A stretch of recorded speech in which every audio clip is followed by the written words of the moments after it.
Sabah isə mayın 10-u Gül bayramıdır. Ayın əvvəlindən bayram tədbirlərinə artıq start verilib Respublikanın bölgələrində. Eləcə də Bakının rayonlarında hər bir rayon öz Gül bayramını təşkil edərək maraqlı gül kompozisiyaları nümayiş etdirdilər. Bu dəfə isə Sabah rayonu tədbir keçirib.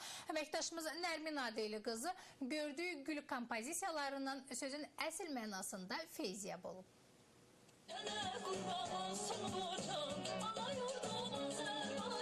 Sahil bağında təşkil olunan Gül bayramı özünə məxsusluğu ilə seçilirdi. Havanın da günəşli olması bayrama xüsusi əhval-ruhiyyə qatıb. Bir sözlə, sahil bağında bugün sanki həyat qaynayır. Oynayan kim, şənlənən kim, tamaşa edən kim. Tədbirə gələnlər də xüsusilə hazırlaşıb. Əksəriyyət elə gül libasındadır. Bağda əsasən rayonun orta məktəbləri və məktəbə qədər təhsil müəssisələri tərəfindən ciddi hazırlıq görülüb. Burada gül kompozisiyaları, rəsm əsərləri, əl işlərindən ibarət suvenirlər nümayiş olunur. Məsələn, 35 saylı texniki yaradıcılıq mərkəzinin nümayəndələri əsasən parça üzərində gül təsvirləri yaratmağa çalışıb. Sistemdə biz kley vasitəsindən parçalardan güllər dikmişik, muncuqdan istifadə etmişik, sonra bisiyədən istifadə etmişik, müxtəlif təbii materiallardan istifadə edərək biz bu əl işlərini hazırlamışıq. Sahil bağında daha çox diqqəti cəlb edən isə plastik qablardan düzəlmiş güllərdir.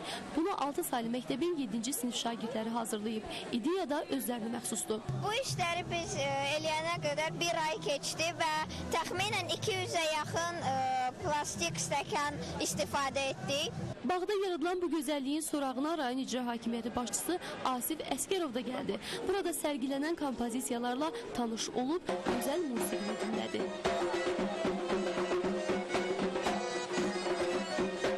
Sonra icra başçısı bu qədər əziyyət çəkərək ərsəyə gələn gözəlliyi sakinlərin hələ 2 gündə izləmək şanslarının olduğunu bildirdi. Respublikamızın bütün rayonlarında, eyni zamanda Sabah rayonunda da biz bu bayramın keçirilməsini təşkil etdik və 350 mindən yuxarı təbii güllərin burada gətirilməsi, belə bir kompozisiyaların işlənməsi, əlbəttə ki, bu bizim artıq tədbirlər planına və düşündüyümüz plana uyğun oldu. Odur ki, vaxt itirmədən güllərdən zövq almağa tələsin. Elə Heydər Əliyev adına sanayi